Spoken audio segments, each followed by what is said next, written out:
Hello again, geophiles. Today we're going to be looking at some of the social challenges posed in Rio de Janeiro. Now, we know that Rio is experiencing a rapid population growth because of all the rural to urban migration, as well as the international migration. So we have population growth, and this causes a lot of inequality, where some areas have access to good services and others, the poorer areas, don't. So we particularly see this inequality in terms of health, in terms of education, or water access, and electricity. Now, if we start with health, it's important to look at some of the social indicators and compare different areas. And if we compare the south zone, which you'll remember is our affluent area with really nice houses, and the west zone, which has a lot of industry and some poorer housing areas, we can look at the life expectancy. So that's the average age that we'd expect people to live to. In the south zone, that's quite a nice 80 years. Thank you very much. I'll have my slippers and pipe and enjoy my old age.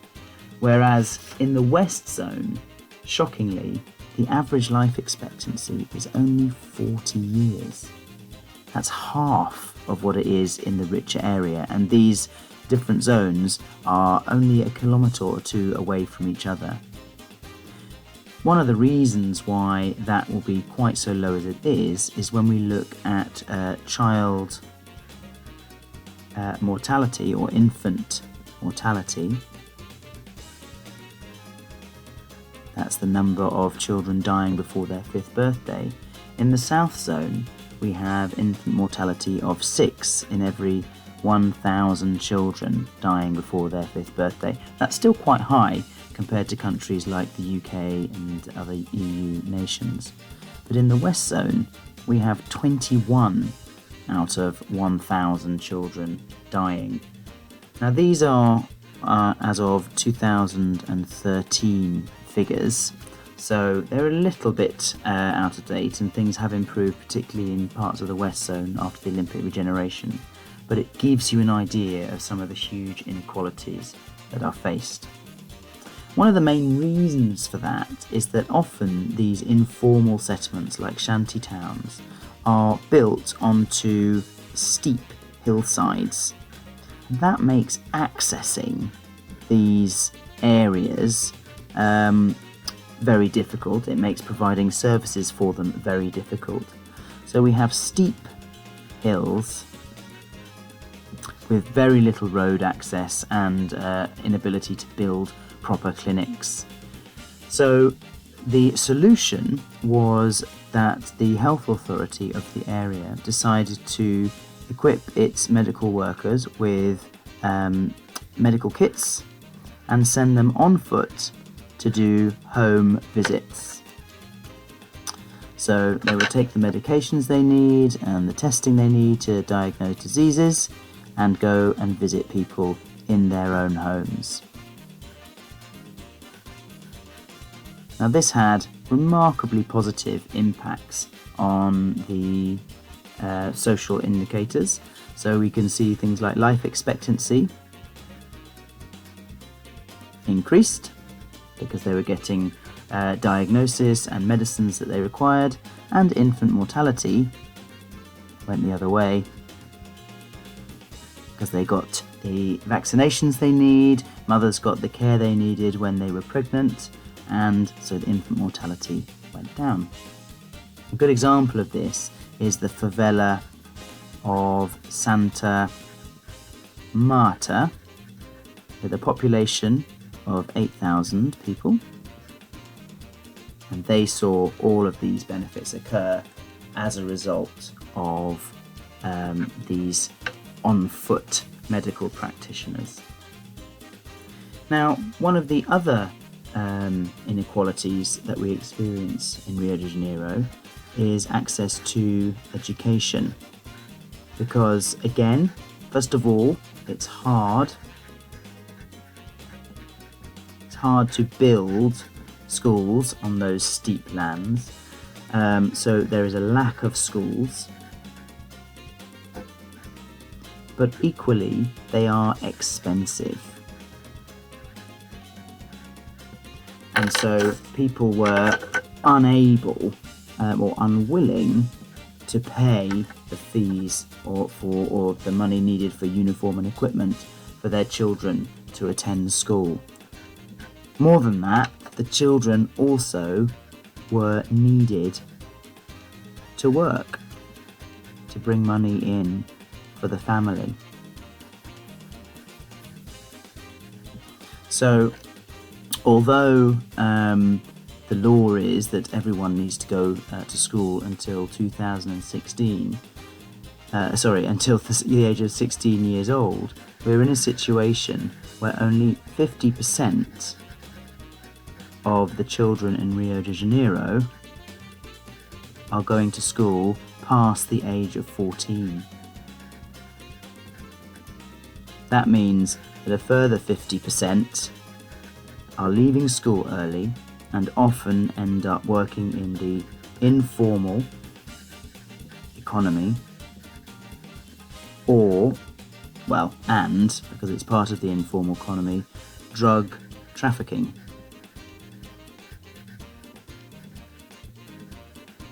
So, quite a desperate situation in terms of education. One final element as to why the people in these favelas and poorer areas weren't getting good education is because there was a lack of teachers and training.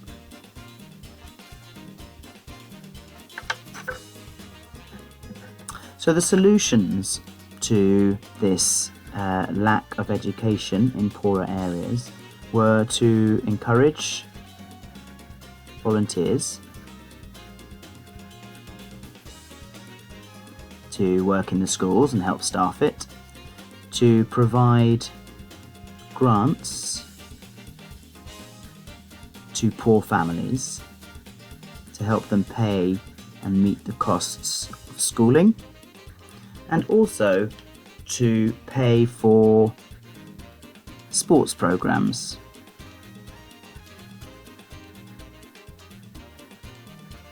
Like football, squash. Not quite sure why squash, maybe it's very popular in Brazil. And also other sports like handball, volleyball, and swimming. This is my person doing some front crawl, swimming beautifully in the water. Well, it looks more like backstroke, but you get the idea. And all of this met with great success and encouraged a greater attendance of school by people from all communities, and so the level of education was able to rise across Rio de Janeiro as a city.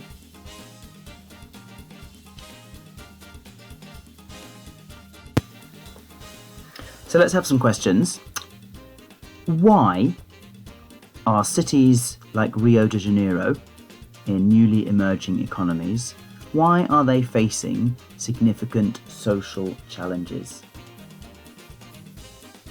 That's right, the population is growing very quickly, both from migration and natural increase. So, as a result of all that population growth, what problems might we expect?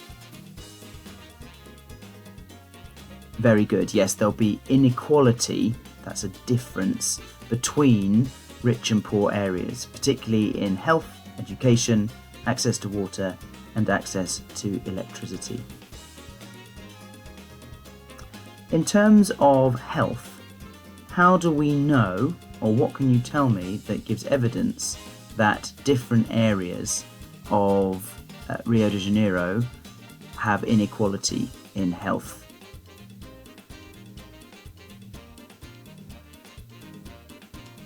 Very good, yes. So in the south zone, life expectancy of 80 years, but in the poorer western zone, that's only 40 years. And likewise, infant mortality, 6 in 1,000 in the south zone, whereas the west zone, 21 every 1,000 children will die before their 5th birthday. These are pretty stark differences. What was making access to these poorer areas to provide health clinics or schools or water, what was making that difficult? Yeah, they're built on very steep hillsides, and that's tricky. And what was the solution for health? How did they improve the access for healthcare in these poor areas on steep hills? Exactly, they had health workers going on foot and visiting people's homes. And the impact of such visits in places like Santa Marta? Yeah, the life expectancy increased and the infant mortality decreased. Well, what about education then? What statistics tell us that there was a challenge with education in Rio de Janeiro?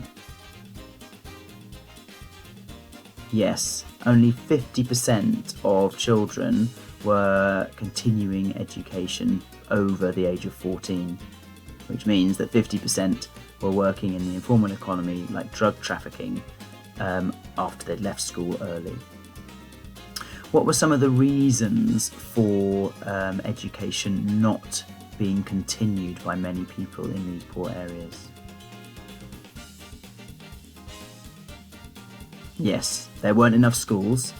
It was expensive to pay for and all the equipment and stuff, and also the children were needed to work, and there weren't enough teachers or training. So lots of barriers to education in poorer areas. And the solutions, what kind of thing did the authorities do to try and improve the education experience in poor areas?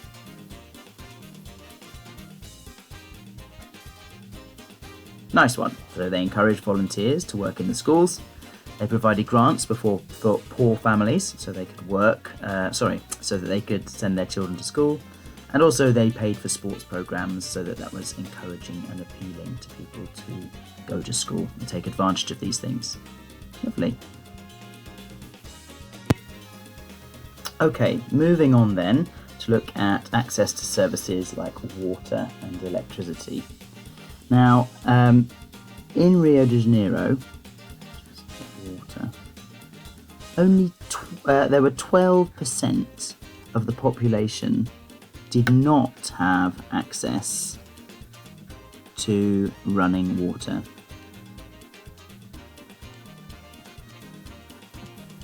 And that's partly because of another problem they face, which is that 37% of the water is either lost through leakages or stolen by illegally tapping. So imagine we have water pipes that snake through the city of Rio de Janeiro, big metal, usually steel pipes riveted together. These get old, and in some places we had water leaking out. So there are the leakages. And in other places, enterprising residents of poorer areas would drill holes, connect a pipe, and help themselves to water which they are not paying for. So that is effectively water theft. And because of all of that, running the whole system was quite expensive and inefficient. So the authorities made some significant changes, and they did lots of work to improve favela access and also to supply the Olympic Park.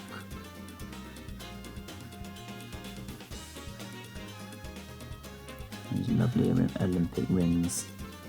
And this involved having 7 new water treatment centres, so greatly increasing the capacity to supply water.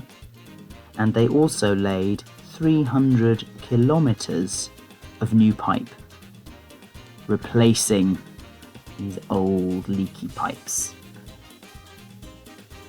The end result was that 95% of people now have access to water,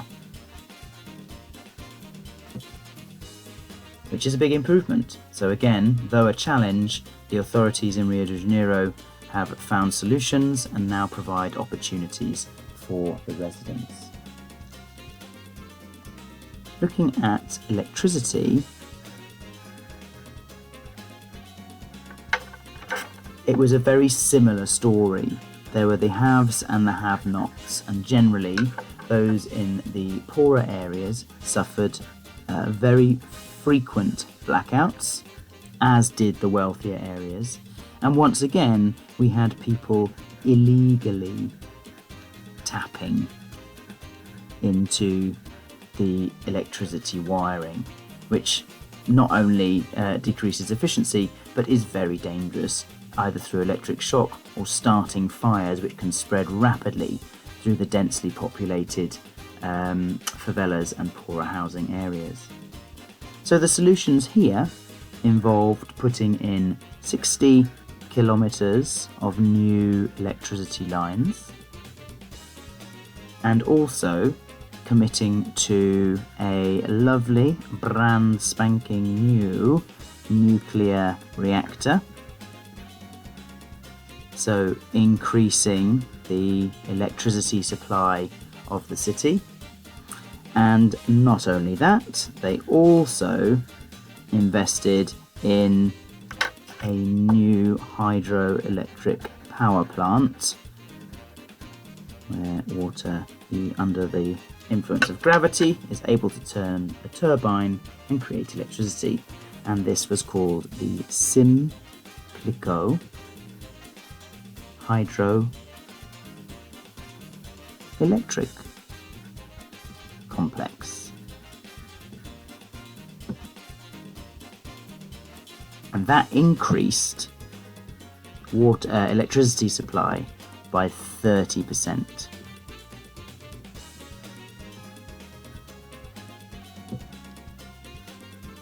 It took 6 years and $2 billion. So not cheap, but something that the authorities were prepared to invest in, overcoming the challenge of inequality of energy provision. So, those are our last two social challenges. Some questions just to check. What percentage of people didn't have access to running water in Rio de Janeiro? 12%. And why was that access not equal and the provision of water not efficient?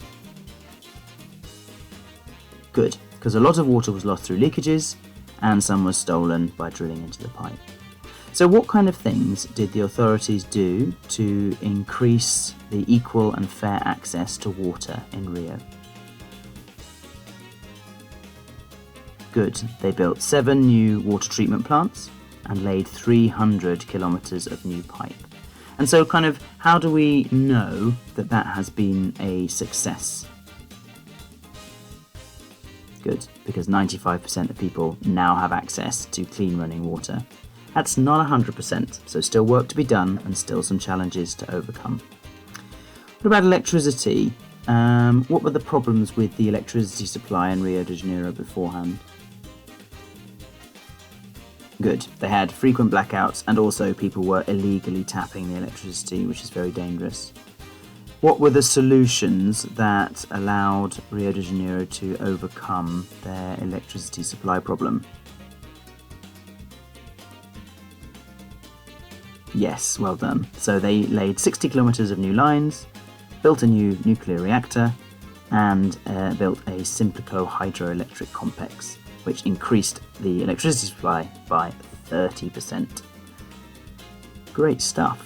Now, what I'd like you to do is, thinking about all of the social challenges that we've just been through, is to examine to what extent Rio de Janeiro has been able to overcome its social challenges. So if we write that as a question, examine to what extent has Rio been able to overcome its social challenges? Such a question would be worth 9 marks usually in the exam, and we can begin to break that down having a look at this word here. That means balanced judgment, so representing both sides, talking about the challenges but also the solutions that they have come up with. It does also infer that some kind of judgment on your part is needed, and that comes from the to what extent. Alright, so that is where you need to make a judgment. I think to a great extent, to some extent, not at all. Whatever it is, you need to be clear in your opinion.